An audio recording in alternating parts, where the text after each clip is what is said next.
যতই বড় হই না কেন ছোটবেলায় কিছু অভ্যাস কিন্তু থেকেই যায়। তো দেখেন এখানে পানি দেখে আমি হাত পা ধোয়া শুরু করে দিয়েছি আর অনেক দিন পরে নদী পার হলাম, রস খেলাম আর ঢিল মেরে বড়ই পারলাম। হ্যালো সবাইকে, সবার কি অবস্থা, কে কোথা থেকে দেখছেন অবশ্যই কমেন্ট করে জানাবেন। তো ঘুম থেকে উঠে হাঁটতে হাঁটতে চলে যাচ্ছি বাবার বাড়িতে। তো দেখেন এখন কিন্তু সবাই ধান লাগাই দিয়েছে, এখন ধানের সিজন। তো এই যে তারপরে এখনও কিন্তু আমার ছোটোকালে সেই অভ্যাসটা এখনও যায়নি। তো রাস্তাতে যাচ্ছিলাম, দেখলাম একটা গাছে বড়ই পেকে পেকে আছে। তো আমি শুরু করে দিলাম মানে ঢিল মেরে কিছু বড়ই পেরে নিলাম। বড়ই পেরে এই যে এভাবে নিয়ে যাচ্ছি আর খাইতে খাইতে যাচ্ছিলাম। তো যতই বড় হই না কারণ ছোটোকালের অভ্যাসটা এখনও যায়নি। তো যেহেতু ভোরবেলা গিয়েছিলাম, তো দেখেন আমার ভাই রস পেরে নিয়ে এসেছে, সেই রসটা খাচ্ছিলাম। এবার আমি এখনও কাঁচা রস খাইনি আর আমার এরকম রস খাইতে অনেক ভালো লাগে, আমার খুবই পছন্দ রস। তো আমাকে দেখে আমার ভাই দৌড়ে গিয়ে পেরে নিয়ে আসলো। তো অনেক সকাল ছিল, সকাল সকালই চলে গিয়েছিলাম। তারপর এখানে দেখলাম আমার আম্মু, আমি যাব শুনে বুড়ি রান্না করেছিল। তো আমি এখান থেকে গিয়েই আগে দেখি আমার আম্মু কী রান্না করেছে, এই আর কি। আমি যখনই যাই আগে দেখি আম্মু কী রান্না করেছে। তো এখান থেকে আমি উঠাই খাচ্ছিলাম আর কি। তো এইটা কিন্তু সব জায়গায় যেয়ে করা যায় না, একমাত্র মায়ের কাছে গিয়ে কিন্তু এরকমটা করা যায়। তো তারপর পরের দিন সকালবেলা এক জায়গায় যাওয়ার একটু প্ল্যান হয়। তো সেই জায়গায় যাওয়ার জন্য আমি আবার শ্বশুরবাড়িতে ব্যাক করি, যেহেতু আমি জানতাম না যে কোথাও যেতে হবে, কারণ আমি কিছু না নিয়েই ভোরবেলা বাপের বাড়ি চলে আসি। এরপর আবার শ্বশুরবাড়ি ব্যাক করি আমি আর আমার বোন। তো রাস্তাতে যাচ্ছিলাম, দেখলাম মানে এত সকালে কেউ একটা মাত্র মানুষ ছিল এখানে, আর কোনো মানুষই দেখা যাচ্ছিল না। খুব সকালবেলা চলে যাই।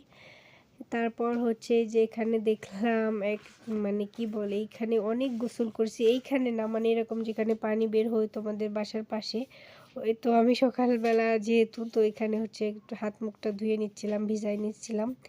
এরপর বাসা থেকে যা যা নেওয়ার নিয়ে নিলাম। তো এই যে চুড়িগুলো নিয়ে যাচ্ছিলাম আর এই যে আমি একটু ঢং করতেছিলাম। মেয়েরা কিন্তু জন্মগত একটু ঢঙ্গি হয়, আর আমি একটু বেশি ঢং করতাম আগে, ইদানিং অনেক ঢং কম করি। তো বেড়াতে যাওয়ার উদ্দেশ্যে এখানে হাতে একটু মেহেদি দিয়ে নিতে গেছিলাম, কিন্তু মেহেদি কি যেন পড়তেছিল না, এই কারণ শুধু চুড়িটা পরে একটু ঢং করতে করতে চলে যাচ্ছি বাবার বাড়িতে। বোন তো সবার আছে, তবে আমার বোনের মতো বোন পাইতে অনেকটা ভাগ্য লাগে। বাসায় গিয়ে সবাই মিলে রেডি হয়ে চলে এসেছি মানে যাওয়ার উদ্দেশ্যে।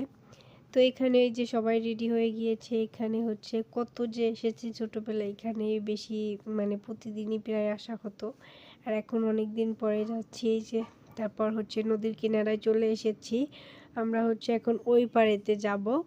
তো যেখানে যাচ্ছি এখানে আমাদের আগের পুরনো বাড়ি ছিল, এখান থেকে আমরা এখানে এসেছি 10-15 বছর, এই আর কি। তো এই যে আমার ভাই আমাকে ফুল এনে দিচ্ছিল, সবাই নদীর পাড় দিয়ে ঘুরে বেড়াচ্ছিল। এখন আমি চাইলেও কিন্তু এরকম করে বেড়াতে পারবো না, এই কারণে আমি যাচ্ছিলাম না, আমি শুধু ওদের দেখতেছিলাম। আর এখানে ঘাটের কথা কি বলবো, দেখেন কি অবস্থা। এরকম অনেক কম জায়গায় আছে, এখানে মুরব্বী যারা ছিল তারা উঠতেই পারতেছিল না, ইভেন আমিও উঠতে পারতেছিলাম না, ভয় লাগতেছিল যে যদি পিছলা খায়। তারপর আমি আপনাদের দেখানোর জন্য একটু ভিডিও করে রাখলাম। এটা বিষ্ণুপুর, কি বলে এটা, খেয়াঘাট, এই আর কি। তো অনেক দিন পরে খেয়ায় উঠলাম, তো আমরা এবার ফাইনালি চলে এসেছি।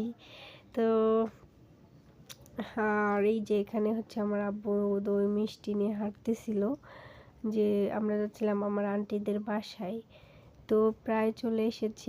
এইটা আমার ফুফাতো ভাই, তো ওর প্লেটের থেকে আমি যখন মাংসের পিস নিচ্ছিলাম, ও যে কী করতেছিল এটা যদি আপনাদের দেখাইতে পারতাম। তো এই আর কি। তো আমার ভিডিওটা আপনাদের কাছে কেমন লাগলো অবশ্যই কমেন্ট করে জানাবেন। তো সবাই ভালো থাকবেন, আমাদের জন্য দোয়া করবেন। আল্লাহ হাফেজ।